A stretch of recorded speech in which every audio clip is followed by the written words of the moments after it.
They carved the statues. They wrote the histories. They left the footnotes for folks like Evelyn March. Tonight, we pry that ledger open and watch what happens when a woman, the world erased, comes back to take up space. Evelyn woke to the mill's breath, that low, steady sigh of gears and wet linen that smelled like coal and hand soap.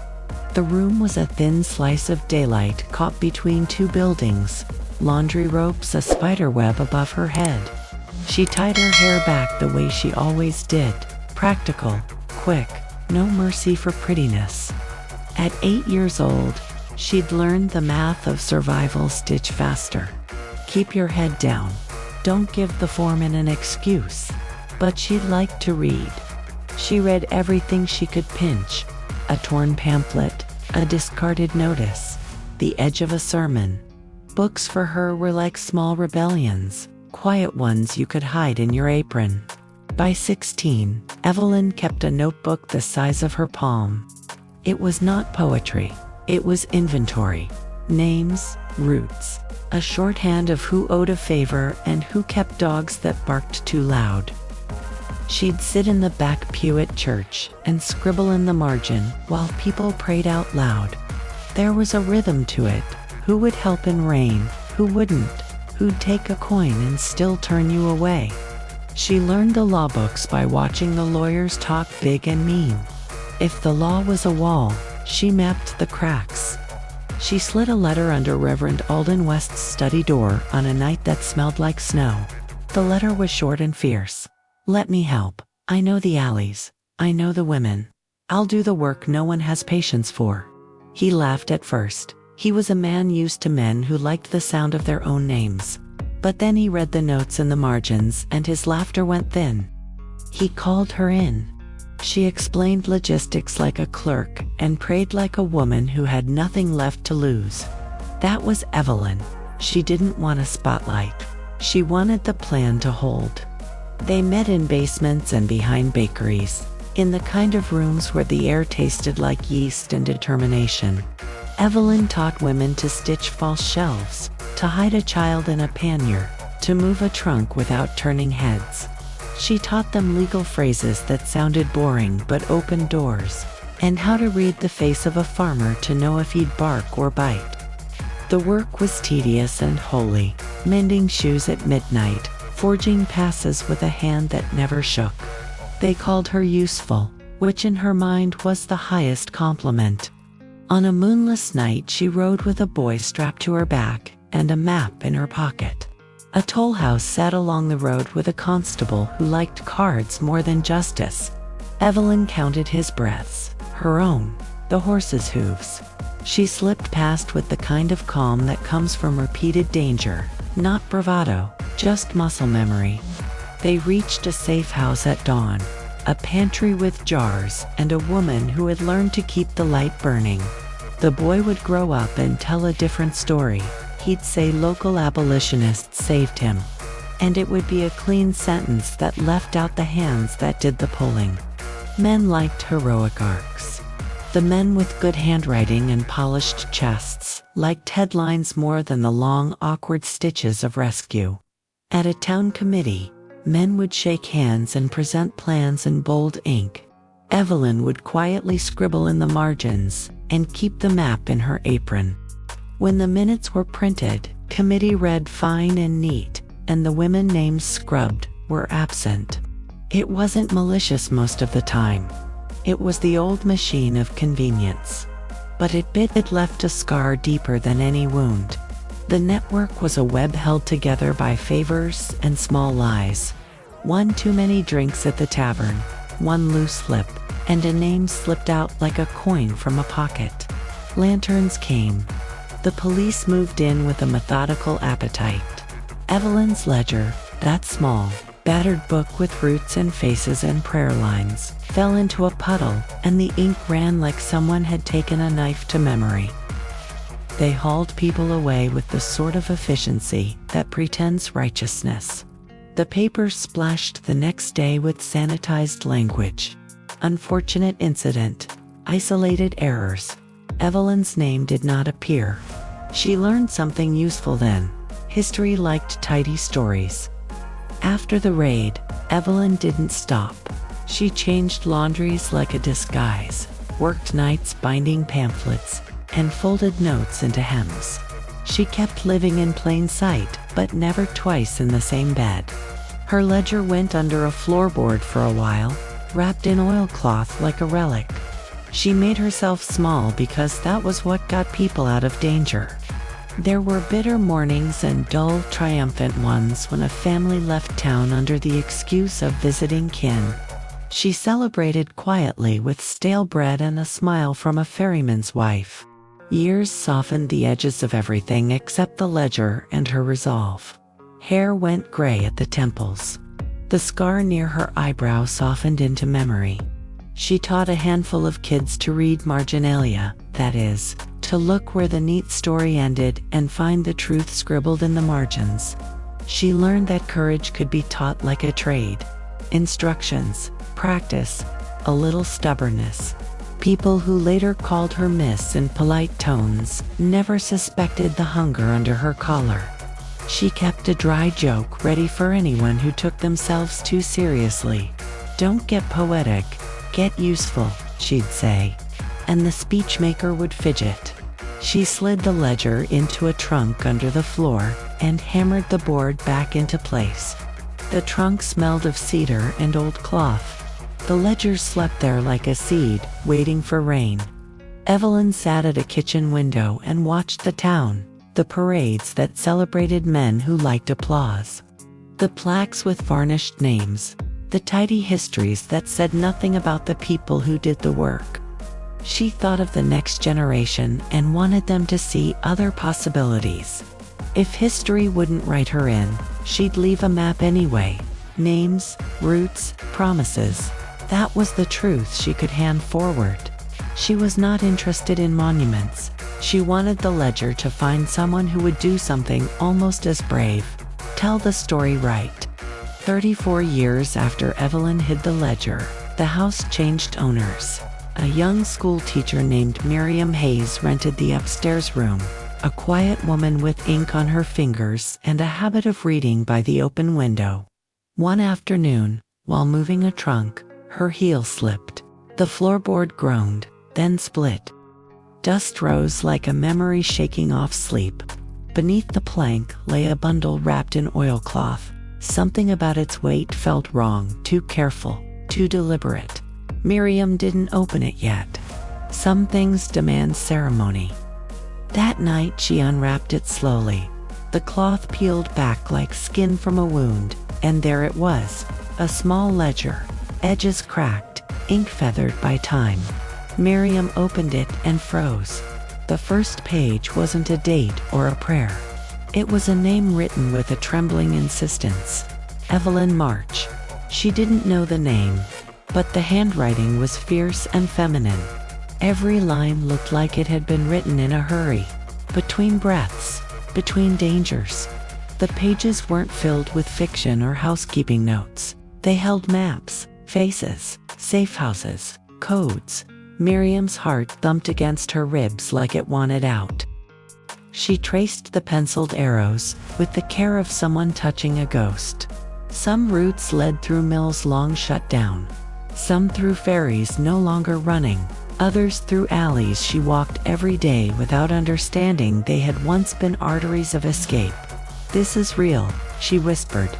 The realization didn't land gently, it hit like cold water. Someone had risked everything to make these lines matter. Someone whose name wasn't in the local history book. Miriam checked the town library the next morning. She scanned through dusty records, pamphlets, church logs, minutes of meetings. No Evelyn March, not once. An elderly librarian named Mr. Barlow approached her with narrowed eyes. "You're researching March?" he asked, voice low. She blinked. "You know her." His frown deepened. "Not personally, but I know what the town doesn't print." He told her how some rescue networks used women, quiet, underestimated, but their names were trimmed from official records to keep narratives clean and male. "Some people didn't like complicated stories," he said. Still don't. He peered at her. Be careful what you dig up. Folks dislike being reminded of what they failed to honor. Curiosity became a fever. Miriam requested access to an old committee archive stored in the courthouse basement. A clerk, polished shoes, cold eyes, asked her reason. She gave him none. After an hour of searching, she found the 1859 meeting minutes. Names of men decorated the page like ornaments. She scanned for anything unusual. In the margin, almost erased by time, were faint indentations, as if someone had written and then rubbed the pencil out. She brushed charcoal over it lightly. Letters resurfaced. EMA ghost signature. Someone had tried to scrub Evelyn out and failed to finish the job. Miriam returned home and compared the official stories to Evelyn's roots. The gaps were enormous. The men took credit for rescues that clearly followed Evelyn's handwriting. Their speeches bragged about strategic movement, while the actual maps were scribbled by a woman no one named.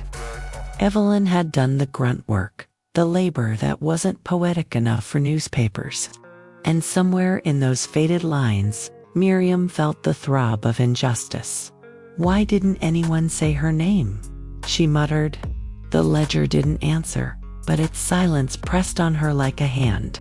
Late that night, she heard footsteps outside her window, slow, deliberate. She closed the ledger. The steps paused, then retreated. A cold dread crawled across her skin. Who would care about a woman erased a generation ago?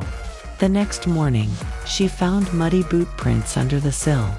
Someone knew she was reading what wasn't meant to survive. Someone wanted the ledger to stay buried.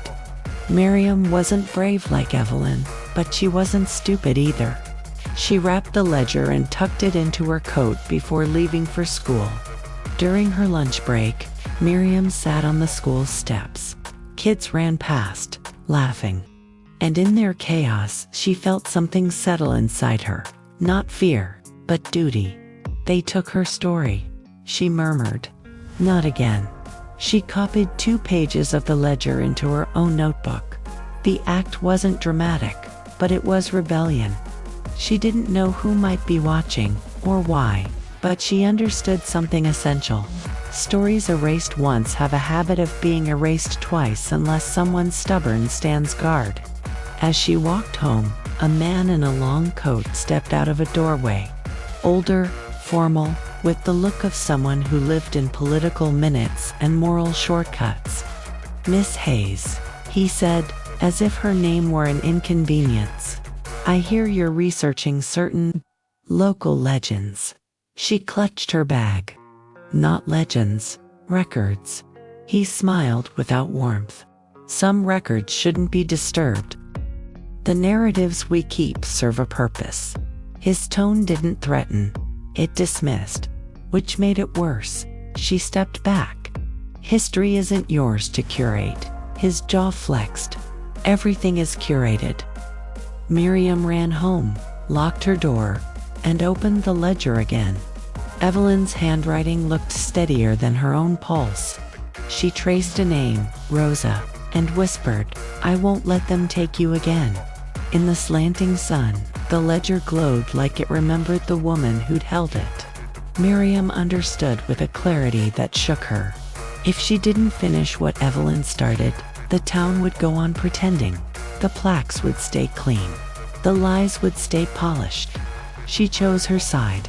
She would speak Evelyn March back into the world, loud enough that nobody could erase her this time. Miriam didn't sleep that night. She packed the ledger in her school bag between chalk and assignments, whispering to herself like someone carrying a relic. Stay with me. The streets were quiet, but not peacefully, more like they were watching. On the way to school, she stopped by a bench near the river where the old ferry used to run. She opened the ledger and traced Evelyn's first map. Something about the river's smell, damp wood, rust, morning dew, made her imagine Evelyn standing right there years ago, negotiating routes in whispers. Miriam felt the urge to protect the book like it was breathing. Inside the classroom, kids were loud, restless, hungry for lunch more than knowledge. Miriam placed the ledger inside her desk drawer and locked it. Throughout the morning she kept glancing at it, afraid someone might sense its presence. During history class, as she spoke about local heroes, she felt sick saying the polished names. They didn't deserve the stage. At one point, a student asked, "Miss Hayes, why aren't there any women in our textbook?" The words hit her like a fist. Her voice cracked. Because sometimes the truth gets edited out. The class went silent. Even the chalk in her fingers stopped moving. When school ended, she stepped into the hallway and froze. The same man from yesterday stood near the bulletin board, pretending to read a notice about bake sales. He turned toward her. "Miss Hayes," he said, "may we talk?" She backed away. "I'm busy." His jaw flexed the same way as before. "You don't know what you're carrying. That ledger caused complications. Best not to reopen these matters." She tightened her grip on her bag. "You're scared of a woman's handwriting." His eyes flared, not rage, but insult. "I'm warning you." She walked past him, pulse racing. She realized fear wasn't the point anymore. The truth was heavier than fear. At home, she spread Evelyn's maps across her kitchen table.